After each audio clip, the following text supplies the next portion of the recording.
É, hoje, e aí eu vou te fazer uma pergunta que talvez seja complicada de te responder, mas eu vou querer que você tente mesmo assim.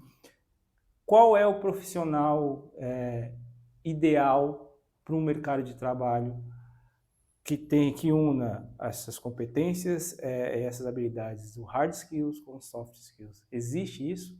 Não existe um profissional ideal. Existe um profissional adequado para aquela tarefa daquele momento. Portanto, o profissional que se busca é o profissional adaptável. Aquele profissional que sabe resolver problemas e buscar as informações. Tá tudo bem eu te dizer assim, nossa, você quer que eu faça uma planilha do Excel e hoje eu não sei. Mas eu espero que você diga, mas eu vou buscar. Uhum. Não é? Eu não aprendi ainda, mas eu vou atrás. Portanto, a adaptabilidade, ela é uma das características que o mercado mais busca nas pessoas. E óbvio, né? Todas as outras habilidades e competências que levam uma pessoa a ser adaptável. É fácil ser adaptável? Não, menino, difícil.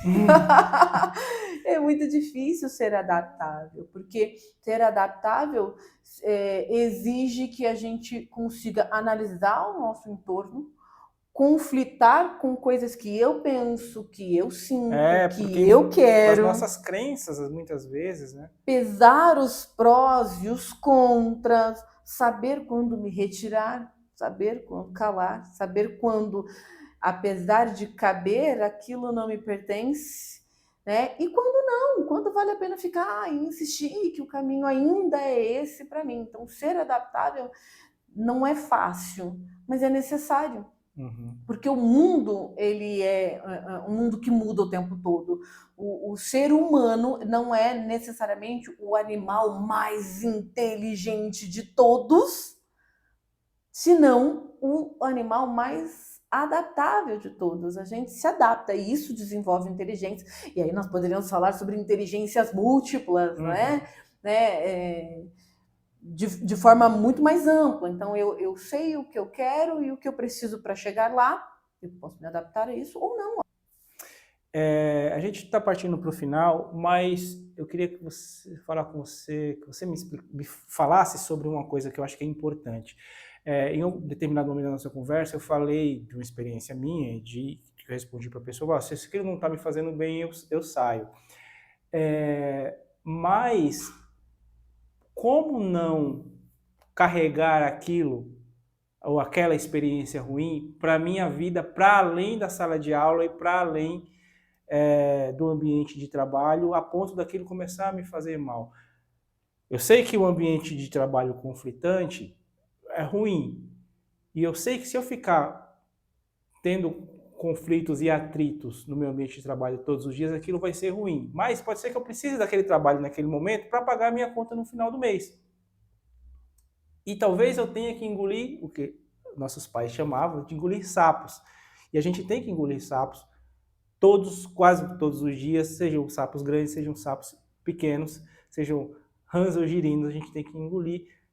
E como que a gente trabalha isso, e eu imagino que isso também seja uma habilidade, trabalhar isso para que isso não me afete para além daquele momento. Aí nós temos duas respostas. A primeira é: isso já está te afetando de forma para além do limite? Não tenha vergonha de pedir ajuda, de procurar ajuda, de conversar com alguém, porque trabalhar com essas frustrações é uma coisa humana, né? É natural, não é vergonhoso. Você deu como exemplo de engolir sapos, isso pode me trazer tristeza profunda, ansiedade, síndrome do pânico, burnout, um monte de coisas. Uhum. Então, o caminho está sendo esse, e eu percebo que isso foge do limite. A gente não pode ter medo ou ter vergonha de procurar ajuda, de falar com as pessoas, de tratar e até mesmo de reconhecer e procurar os nossos direitos. Se isso está para além do limite, peraí, esses sapos, eles são só sapos ou isso virou outra coisa? Quais são os meus direitos, né? Então, opa, virou outra coisa. Então, é, Ele pode? Meu chefe pode? Isso já é assédio? Não é? Isso é bullying? Não é? Olha, esse é um caminho. Então, essa autoavaliação para entender esse limite. A outra resposta é não, Rose, não é esse caso, né? Não é um caso de assédio, não é um caso de bullying, não é assim. E também eu não estou fora do meu limite a ponto de estar adoecendo no trabalho, mas isso é incômodo, me faz mal e etc. Aí é aquela questão do propósito. Crie uma meta de vida. Por quanto tempo você precisa estar lá? Você tem que trazer essas pessoas para o seu convívio pessoal ou não? É só no seu convívio profissional? Olha para frente, para aquilo que você quer para além, né? O que você está aprendendo? Porque a gente aprende o que é bom, mas a gente aprende o que é ruim, pelo menos no sentido do que não fazer, não é? Uhum. O que eu posso tirar de aprendizagem daqui? E como eu vou lidar com isso?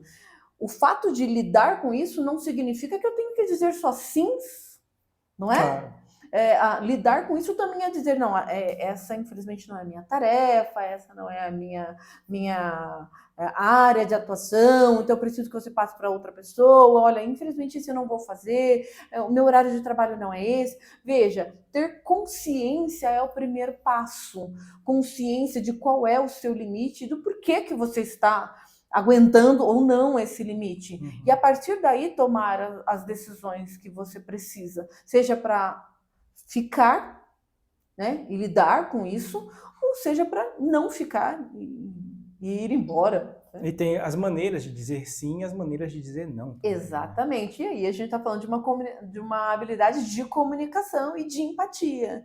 Então, eu preciso dizer não agora? Analisa aí o contexto. E você disse que a gente está finalizando, é sempre importante entender que nós lidamos com outro ser humano tão complexo e uma grande panela de pressão, tal qual você é. Uhum. Às vezes, só de você pensar nisso, você diz assim, tá, não é comigo. Aquele problema que ele está explodindo não é comigo. Tem uma frase que eu gosto muito, eu acho que é outro dito popular, né, que diz que o veneno só te mata se você bebe. Todo mundo vai te dar venenos, você não precisa bebê-los. Então, às vezes, a gente precisa desse bom senso para dizer, me deu um veneno, ele não me pertence, vou para a próxima. Para a gente finalizar, já existem cursos na universidade, de pós-graduação, que colocam lá na sua grade matérias ligadas a soft skills.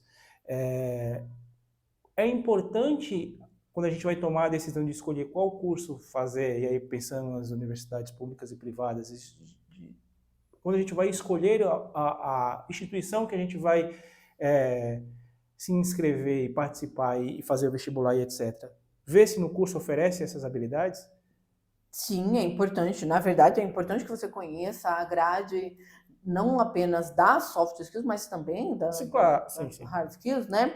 Mas pesquisa sobre isso para você ver se aquele é o caminho, porque hoje há diversos caminhos, né? Às vezes eu escolhi um curso universitário, mas ele não me dá os conhecimentos que eu quero agora. Eu posso fazer outro e fazer uma pós-graduação e me especializar mais para frente.